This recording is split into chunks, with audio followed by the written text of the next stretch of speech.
All right. Take your Bibles, turn to Ecclesiastes. Ecclesiastes chapter 3. Ecclesiastes chapter 3. I know we're a little late here and first week of school, so I won't be long. Remember I heard a story. How many of you heard of Mark Twain? He was a writer, and in the 1800s, he went to church on a particular evening service, and they had it just so happens there was a missionary in church that night. And so he was sitting there, and the missionary was preaching, and he was talking about how people needed the Lord and how miserable the conditions were in these other countries. And God actually touched his heart. He said, the offering at the end, I'm going to give $1, which was a lot back then. And he said the missionary kept going on and talking about the heathen and all this stuff, and his heart was really stirred. He goes, I got to give $2. And the missionary went on, and he said, I got to give $5. And the missionary went on, and he goes, I got to draw a bank draft, put in the offering for this guy. And then the missionary went on, and he said, we're back down to $5.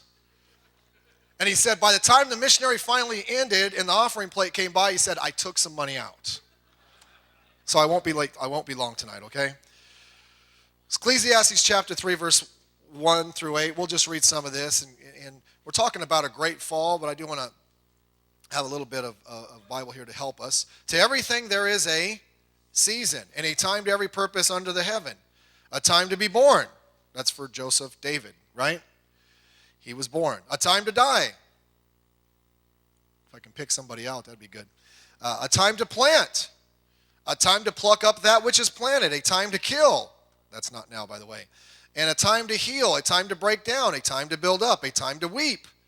That was the first day of school. A time to laugh. A time to mourn. A time to dance. A time to cast away stones. A time to gather stones together. A time to embrace. That's after you're married.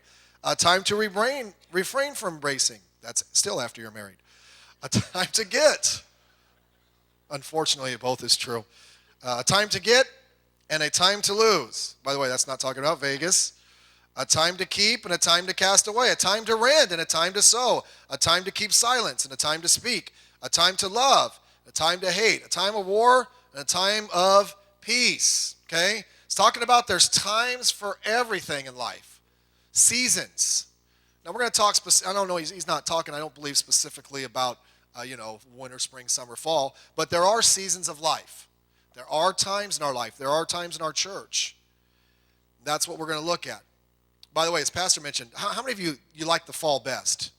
It's probably the only season we have out here, and it kind of all blends together. Remember when I went to Bible college and I saw in the fall the leaves change color, and I'm like, whoa. I didn't know that kind of stuff happened. It doesn't happen where I live. Everything kind of looks the same. But there is a time.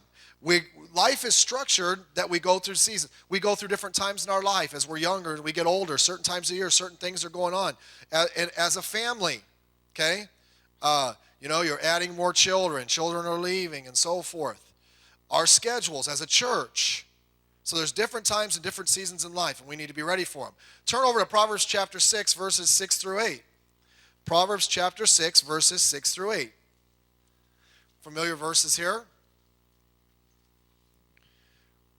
Proverbs chapter 6, verses 6 through 8. It says, Go to the ant, thou sluggard, consider her ways and be wise, which, having no guide, overseer, or ruler, provideth her meat in the summer and gathereth her food in the harvest. Now in these verses, the ant is given an example to the lazy people to take advantage of the seasons. There was certain times when they could work and they couldn't work, so they should work at the times they should. There was times they could gather and times they couldn't gather, and so they had to take advantage of those times and gather when they could. They had to be ready for each time of the year. Look over at Proverbs chapter 10, a couple pages over, verse 5. Proverbs 10:5. He that gathereth in the summer is a wise son, but he that sleepeth in harvest is a son that causeth shame. Again, looking at, the wisdom of it. A wise man, when does he gather? When there's time to gather. He works when he's supposed to work, and he does what he does because That is what he's supposed to do. Why? There are seasons or times that are different and require different attitudes and different actions. Okay? By the way, one of the reasons we go kind of crazy sometimes or we get stressed or something because there's different times and different things are going on and we're not planning accordingly and we're letting it get to us. And we're getting out of, we're creatures of routine and habit. If we get out of that, we have a tendency to get a little off kilter. Whenever summer comes, you ever notice we start preaching all the summer messages? Okay? Now, when I was in Bible college on the bus route, the summer messages were telling everybody, don't go out in your colored underwear, your bikini or your bathing suit, okay? But summer has look, the schedules are different in summer. The kids have some freedom. You need to be very careful. People go on vacation during the summer, and sometimes we think, we're on vacation. We can take a vacation from God, and we're like, no, for to flourish. You're on vacation. Go to church while you're on vacation. Some people get in that habit during the summer of just missing and 3-day weekends and all that, and they kind of get away from God, and so it's a slippery place.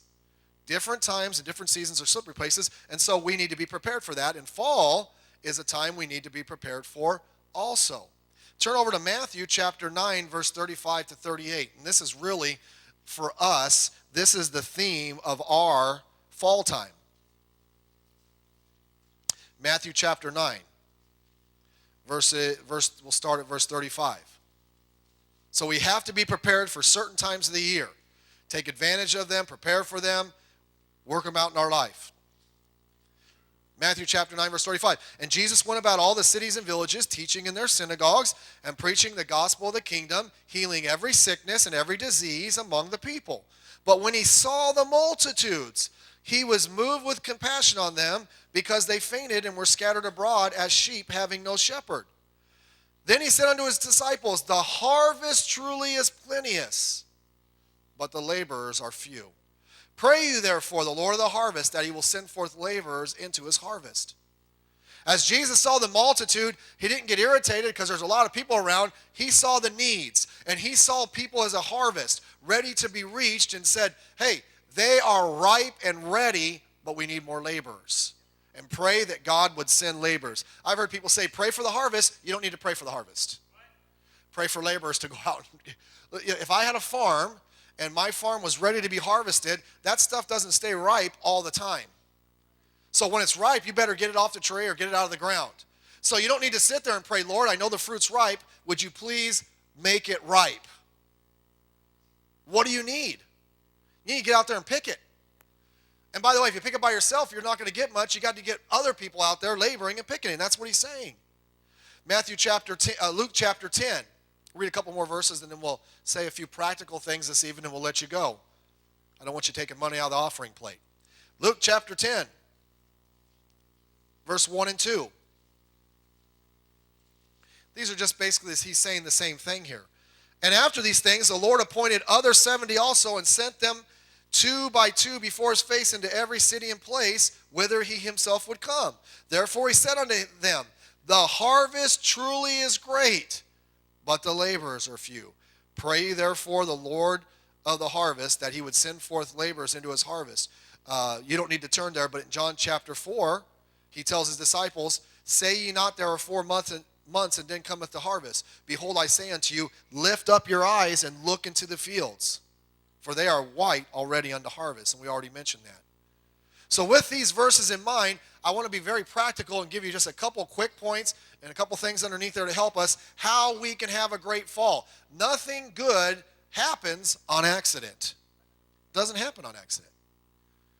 We have to be proactive. We have to be ready for it. Certain things and conditions in our life shouldn't hit us in the face because we're unprepared. We ought to be prepared for them. So let me give you a couple just real quick points. Number 1, get yourself and your family settled into the school year routine. School started. Pastor was talking about the parents crying. Brother Esposito calls it on the first day of school the paparazzi. They're following their kids around taking pictures. How lame. By the way, see me afterwards. I'll show you Emily's pictures on my phone. I took a picture of her through the window. I just had to get one. She had her hand in the air. I don't know if they were trying to shoot her, what was going on. I taught Bible college 8 o'clock class, and we were coming up the stairways right by the 4-year-old class, and I wanted to see how Emily was doing. I was coming up with Brother Kyle, and we heard the wailing and screaming and gnashing of teeth, He's like, oh, some of those kids aren't doing very well. I'm like, yeah. And I turned the corner, and there was only one kid not doing well. That was my daughter, Emily, in the hallway, the only one crying. Now, I think others cried, but she was in there. She was struggling. And so my wife was, what do you do? I'm like, Emily, come here. So, pried her out of my wife's leg. We walked into my office. We fellowshiped for a few minutes. I discussed with her the finer points of going to school. I said, you're going in the class? No, you're going. And I carried her to the office. We walked back. Open the door. As soon as you go in the door, Daddy! Like, Daddy, close the door. Click, click. Boom, she's done. I come outside. Brother Kyle's outside. He goes, you know what's funny? And he mentioned a lady in our church. I won't mention her name. He goes, she was sitting there putting her kid in school, and she was crying. And we laughed about that. We thought it was funny, you know. I go to my office. My wife comes in. Her eyes are red. I'm like, you're crying. She's like, by the way, that is not like her. I don't think she cried with any of the kids. And I should be a sensitive husband. I laughed. I laughed because that wasn't her. And she's all like, all right, hon. So I walked her to the car and gave her a hug. And I think Emily got over it, but she's still struggling with it. Kind of reminded me of Stephen's first day of college. He cried all the way to that first class. But, you know, the kids, look, settle them into school. It's not summer anymore. Okay?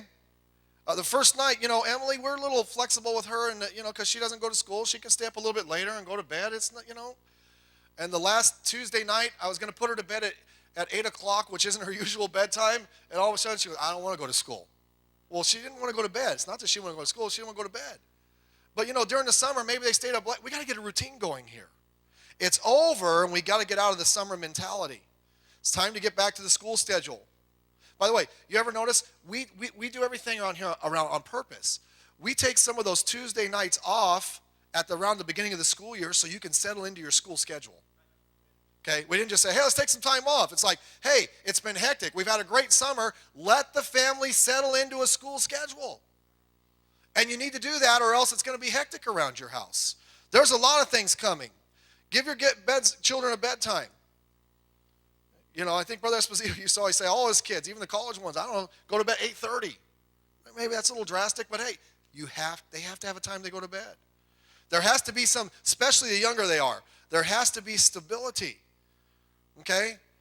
You know, if you have a 3-year-old and they're getting up in the morning and they need coffee to get their day going, they're probably going to bed a little bit too late. You know, well, I've tried to put my kid to bed and they don't want to go to bed. Duh. No kid wants to go to bed. Now, the adults, they can't wait to get to bed. But you know what? That's why we're the parents. It's, oh, you don't want to go to bed? Go. Let's get them into bed. Because it's a struggle, you know, and then homework comes. How many of you ever had children that struggled with subjects? And they're up, and it's like, oh, man. But you got to get into a schedule for them. Teen soul winning starting. Let your children be a part of what's going on here, the teen soul winning. Let them be a part of the group, and there's things going on. There's going to have activities. Hey, sports season's going to start again for them. Get into a routine.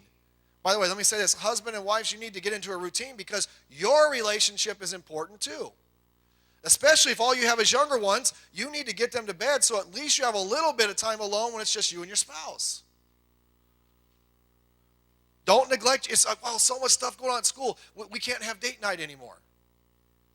It's better for you to have a date night now than your wife to have a date night with somebody else later. Okay? You know, someone has once said it's cheaper to keep her. I say you get what you pay for. So here we go. Mix it together.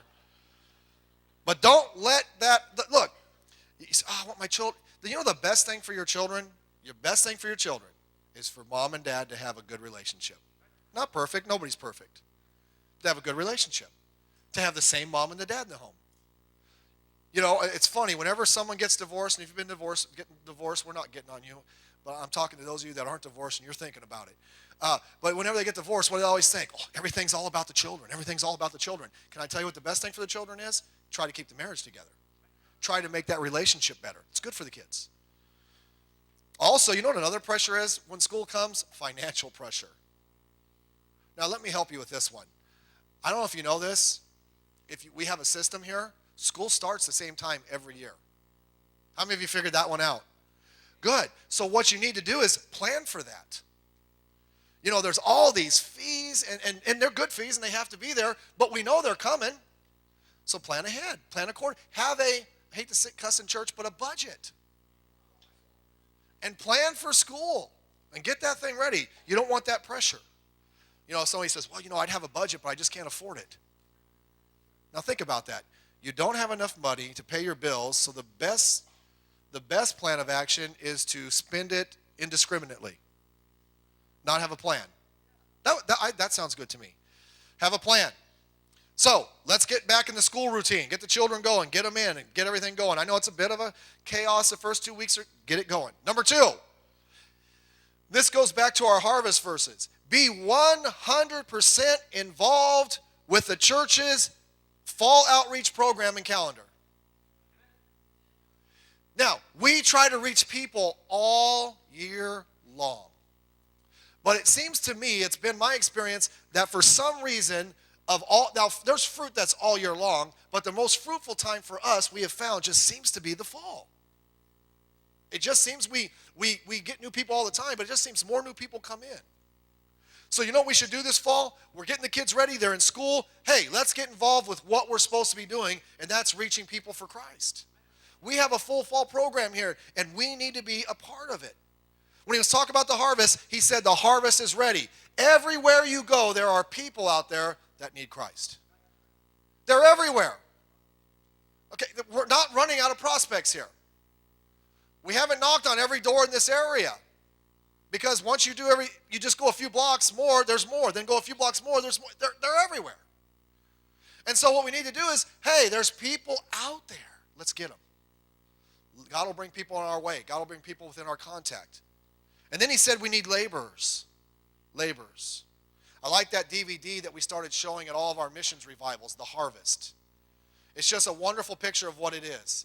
The little boy and the dad dies and the children are left there and it's about harvest time and they need to harvest so they could lose their farm. That's their income. And all the neighbors come in and harvest all their fields for them because they knew that their dad had recently died and they needed the help. If they didn't have laborers, that would have all been wasted. The problem isn't that there aren't people that want to get saved. It's just that there's not enough people to go out and find them. The more people that are going out, the more people we're going to have in contact with, the more people we're going to reach who are out there that are ready to be helped. And this fall, let's get involved. Now, what are some of the things we can get? By the way, that's one of the reasons. Now, it was kind of out of our control, but one of our reasons we were very glad and we kind of planned a little bit that church plant in Monterey Park in the fall. We were kind of glad about that. That's a really good time. And a lot of good things were happening. But that's going to happen here this fall. So what can you get involved with? I'm going to be real practical. Get involved with our one-by-one soul winning training. Every adult ought to be there. That's for our adults. Our teenagers go out on Thursday night. We do have a children's club if you need to bring the children and so forth. But one-by-one soul winning training. You say, I know how to win a soul to Christ. You can get better at it. How many of you would like to go get worked on by a surgeon, and he says, now look, I graduated from surgeon college 30 years ago, and I have not upgraded my skills since then? How many of you you'd fall in for that? By the way, that's Harvard General, okay? Kaiser, they're staying up to date, amen? I'd jump off the table. Say, you're not cutting me open.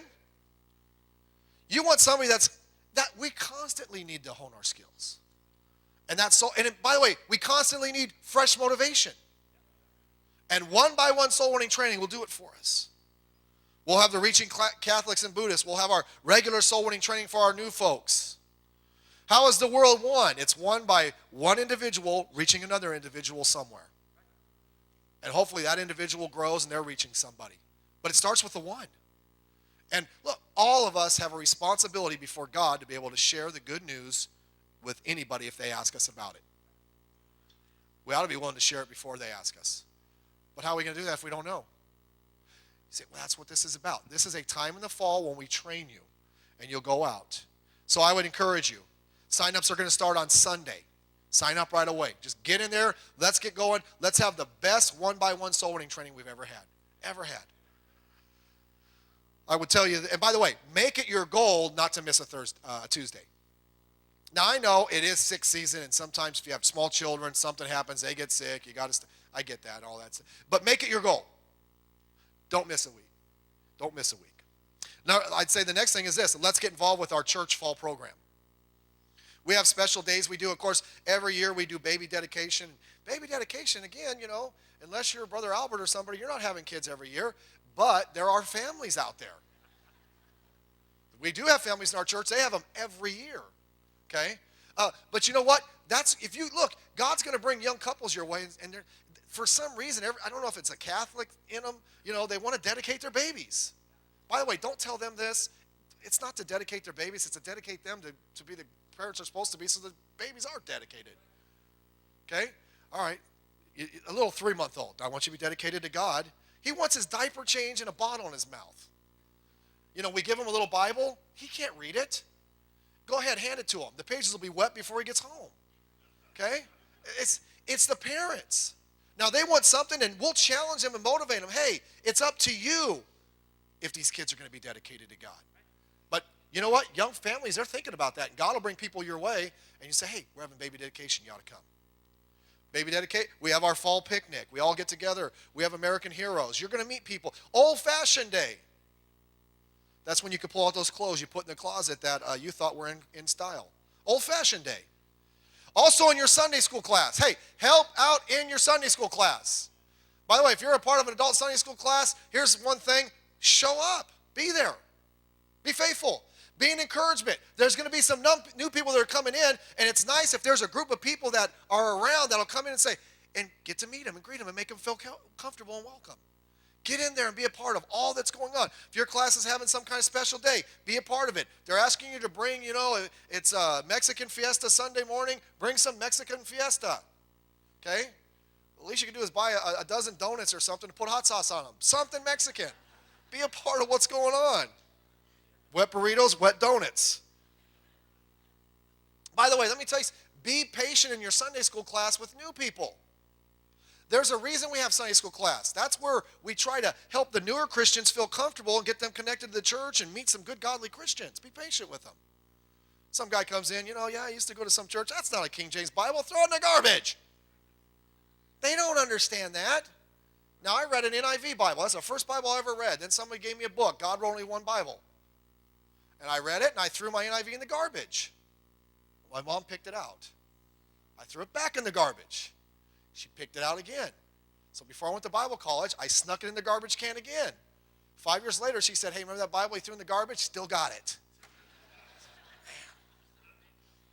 Okay, but that's not, look, it's about helping people. Help them through your Sunday school class. Friend Day. Now look up here. This is big. This is going to be our best Friend Day ever. But we need your help. Okay? Now, we still got 9 weeks before Friend Day. But you know what? Let's start working towards it now. We have a lot of people in this church that are here that first attended on Friend Day. Jerry Montgomery, bad example. The Ledwidges, Kyle, John and Irene, and there's many others. I had a whole list of them. Faithful core people in our church, they came because someone invited them on a Friend Day. A Friend Day. Start looking for that. Look, people you invite to church, I'm not coming to church. What you say is, you know what? I know you won't come to church this week, but November 7th, I got to have a friend. And you know me, I don't have any friends. I invited my wife, she won't even come. Okay? Would you be my friend on that day? People will commit to something in the future, and you keep up with them, and they'll come. So let's be a part of it. Friend Day is going to be great. We're looking to have 250, 300 visitors. We've had over 200 before. Okay? Everybody brings somebody with them. Your friend, a relative, neighbor, associate. Fall activities. Get involved. By the way, we have certain activities we do pretty regularly in the fall. You know why we do that? It's good to get those new people that started to come in the church in the fall and Friend Day and get them to those activities. Then they start meeting some of the Christians in the church. They start developing friendships, good spiritual, godly people that can be an encouragement to them. When that happens, it's kind of hard for that person not to come back to church. And we do those things on purpose. And I know, why do I want to go to the activity? I'd rather be at home. Can I just tell you something? A lot of times, I would rather be at home too. Thank you. God bless you.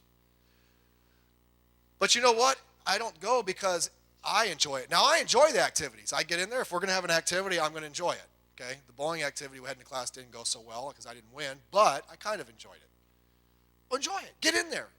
We do certain things. We have the couples retreat we do every year, and we enjoy that, and it's fun to be with our wives, but I also like to try to get some of the newer people there because some of them desperately need it for their marriage, Brother Ezekiel.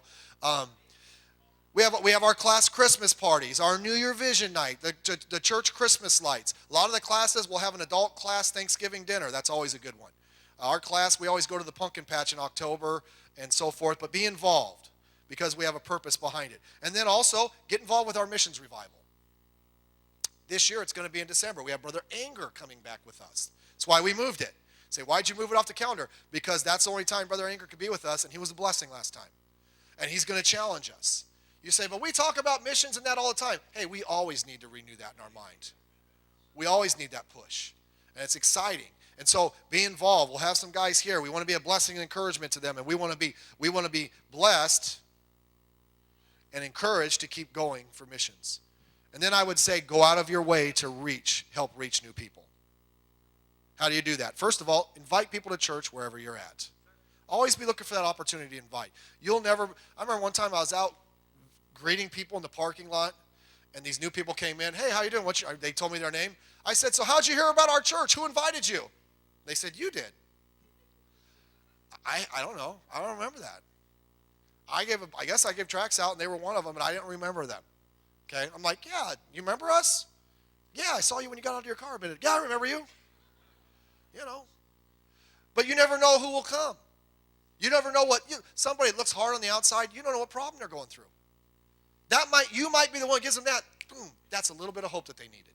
Invite people, get them here. And then once they get here, go out of your way to befriend them. Everybody, all of us, we're all pretty much key people here. You ought to, every service you're here, look and greet for new people and visitors. You say, but how do I know if they're a visitor? Here's the best way to figure it out. If you don't know them, assume they're a visitor. You say, but they're not a visitor. They are to you, and now when you say hi to them, they won't be a visitor anymore. Okay? Make them feel welcome. Hey, how you doing? Talk to them. You see someone walking around like they might be looking for the bathroom. And don't say, yeah, go out that hallway, take a right, go to the other one, take a left, take another right, go over there. Walk them over there. Be kind to people. But let's be a blessing. Let's befriend the new people in our church. And then the last thing is this, and this is for a little bit farther out in fall program. When the holidays come around, don't let them kill you spiritually. Some people, the holidays kills them. Now, I enjoy the holidays, but I'm not going to let it kill me. Okay? We had one guy, he got saved around September in my singles class years ago, and man, he was on fire for God. He could pray the roof open. I mean, this guy was on fire for God.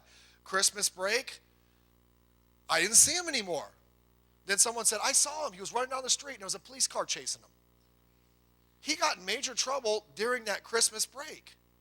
He kind of got with some old friends or something and did something stupid. It's like, man, he was doing so well, but he allowed himself to kind of get off base there. Sometimes the holidays will do that.